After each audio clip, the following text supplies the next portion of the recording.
I think we have started to accept that heavy periods are just something a woman has to go through, a rite of passage, a little bit of silent suffering, but it really shouldn't be that way. It really should be that we legitimize this heavy period as perhaps a metabolic problem, perhaps that our body's receiving inflammation that had been there for a long time, and this is just how it manifests in women. So that's the whole Wow. nidus for the study.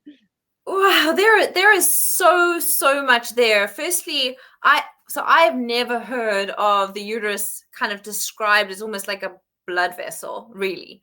And as soon as you do that, then you're like, okay, well, all these things that go on in the blood vessels that cause heart attacks, strokes, all this like peripheral vascular disease or whatever Yes. might be happening in diabetics, for example, all those things that you think of like blood vessel disease, cardiovascular disease, it is the same for the It uterus. is. That is a huge aha moment for me, and I'm sure it is for so many other people. And then as soon as you say that, it's like, okay, well, fibroids, abnormal uterine bleeding, Mhm. it makes sense. It makes sense. Yes. Inflammation and whatever's causing that, which then affects the uterus at the end of this kind of dysfunction, um, it makes so much more sense.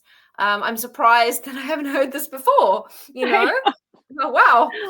I Um, know. I feel the yeah. same. I went through, medical school, residency, OBGYN residency, several years of practice. No one was talking about this. And I thought, how is it that we're not making these connections? And actually, when I went into like the deep dive of the literature to actually and the basis of the study, the introduction, I was pulling studies from like the 60s to like Wow. legitimize the pathology because at that point in time, people were really looking at cells under the microscope and trying to figure out what uterine fibroids were all about. And so we've actually known this, that uterine fibroids come from the same progenitor myocytes as atherosclerotic disease since the Wow. 1960s.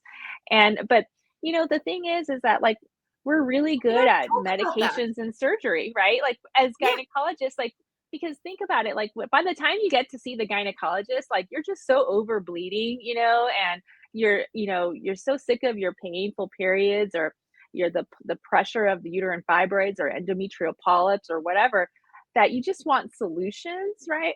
But Mm. I just, and believe me, medications and surgery that there's a role for that for sure,